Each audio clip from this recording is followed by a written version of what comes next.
commencé leen ci réfléchir ñi gën mag ñi xam Dakar parce que bañ demee Maroc nag war nañu seen cosaan Dakar nag fii lébu yaa ngi fi maam Limaamu Laay ngi fi ñi fi fekk ñu ngi dooleel rafetal fa maam Limaamu Laay nekk dooleel dëkku cosaan yi soo ko defar Dakar parce que ku nekk la nga nekk ngay jiitaloo soo ko laaxee rek dafa am nga tëlëndoo donc Africité dina doon l'occasion de réhabiliter Dakar à travers les fondements, ses fondements.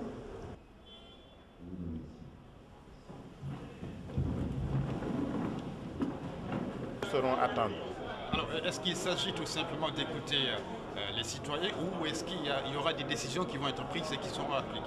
Non, aujourd'hui, il ne s'agissait pas d'écouter, il s'agissait de vérifier si les choix faits par les communes d'arrondissement acheminés à la ville sont conformes à ceux qui avaient été identifiés et arrêtés par les comités de pilotage. Grâce à Dieu, nous sommes réconfortés puisque ces choix sont corroborés. Donc le budget 2010 reflète réellement les choix des populations. Donc il s'est agi aujourd'hui de les confirmer, mais surtout de nous donner les moyens et de créer les conditions d'un partage de la mise en œuvre. Comment impliquer et responsabiliser les comités de pilotage, le conseil consultatif et les communes d'arrondissement dans l'exécution du budget de la ville. Parce que chaque commune d'arrondissement a identifié ses problèmes, le budget est voté, on va vers la mise en œuvre. C'est la raison pour laquelle vous nous avez entendu proposer d'autres rencontres. Nous aurons des rencontres trimestrielles avec les comités de pilotage et les conseils consultatifs pour faire à chaque fois les points de la mise en œuvre. Mais surtout, nous les avons interpellés sur un certain nombre de questions auxquelles la ville et les communes d'arrondissement sont confrontées. La gestion des secours, c'est un problème social. Quelle démarche sociale devons-nous avoir pour répondre à la demande des populations? Quelle démarche? Est-ce qu'il s'agit de distribuer de l'argent? Est-ce qu'il s'agit d'initier des projets? Est-ce qu'il s'agit de financer des projets? Voilà le questionnement. Nous avons interpellé les comités de pilotage parce que les secours nous viennent de la base, les demandes d'aide nous viennent de la base.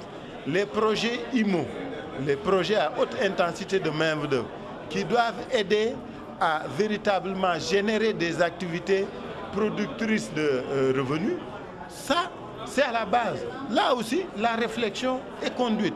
Le pavage que nous allons conduire, mais surtout, la gestion de l'occupation de l'espace public, qui est une question qui nous interpelle. Les rues, les routes, les ronds-points qui sont occupés dans nos quartiers, dans nos villes, comment les gérer?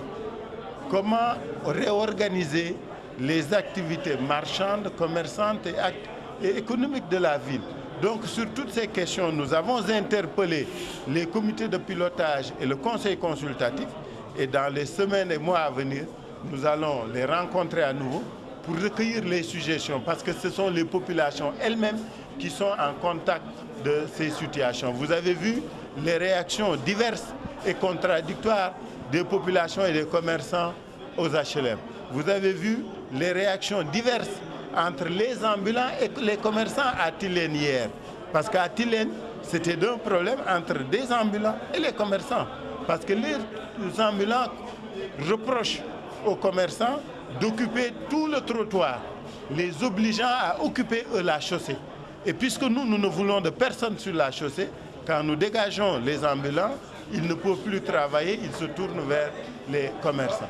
Et les commerçants, on leur a dit que vous avez eu des autorisations pour les cantines qui correspondent à un dimensionnement accepté. Chaque cantine, c'est 4 mètres carrés, ou 8 mètres carrés, ou 12 mètres carrés. Une cantine ne peut pas occuper le trottoir.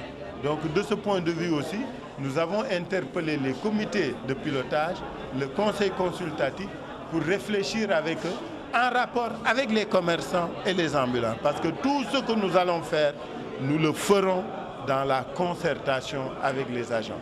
Mais au terme de la concertation, il faudra trancher et nous trancherons. Monsieur le maire, vous avez également dit que la mairie de Dakar, ce n'est pas 40 milliards. Oui. Vous avez franchement parlé de 21 milliards. Dans la... Oui, le budget de la ville, sachez que les 44 milliards, ce n'était pas un budget sincère. nous avons ramené le budget de 44 milliards à 39 milliards. Et même sur les 39 milliards, le budget réel, c'est 33 milliards. Parce que des 39 milliards, il faut enlever les 6 milliards de l'AFD qui servent à l'éclairage public. Mais c'est une recette d'investissement, on est obligé de l'intégrer dans le budget. Mais vous aurez vu le budget 2009 a été délesté de 6 milliards. Nous sommes passés de 44 milliards à 39 milliards. Et si vous enlevez les 6 milliards de l'AFD, le budget réel de la ville sera de 33 milliards. Et 33 milliards, c'est une projection. Parce que quand nous avons fini d'assainir les finances publiques, il faut maintenant aller vers un budget sincère et juste. Et c'est ce que nous allons faire. Alors, il y a beaucoup de préoccupations qui ont été émises. Alors, dans l'immédiat, comment comptez-vous s'y prendre? Nous avons fini de voter notre budget 2010. Vous avez suivi ces 2 derniers mois. Nous avons 4 milliards de marchés dont les appels d'offres sont en train d'être lancés. Et nous avons le pavage que nous allons lancer. Donc, désormais, nous allons agir. Nous allons agir avec les commerçants, nous allons agir avec les ambulants, nous allons agir sur le terrain en rapport avec tout le monde. D'ailleurs, après cette réunion, je dois rencontrer tout de suite le collectif des ambulants parce que nous sommes en train d'aménager le site de recasement des ambulants. Donc, je les rencontre immédiatement après cette réunion pour un peu finaliser avec eux parce que la dernière réunion que nous avions tenue avec les ambulants, nous l'avions tenue aussi avec leurs hommes d'affaires. C'est-à-dire que nous leur avons dit de venir avec des promoteurs. Les ambulants se sont organisés, ils se sont associés à des promoteurs pour construire les nouvelles tables et les nouveaux marchés. Et c'est ça qui est rassurant. Le site, on le garde parce que c'est un site à problème. Donc on est en train de l'aménager avec les ambulants.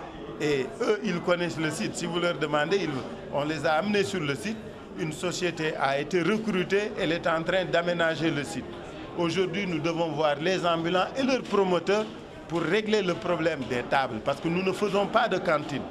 Il n'y aura pas de cantine, il n'y aura que des tables.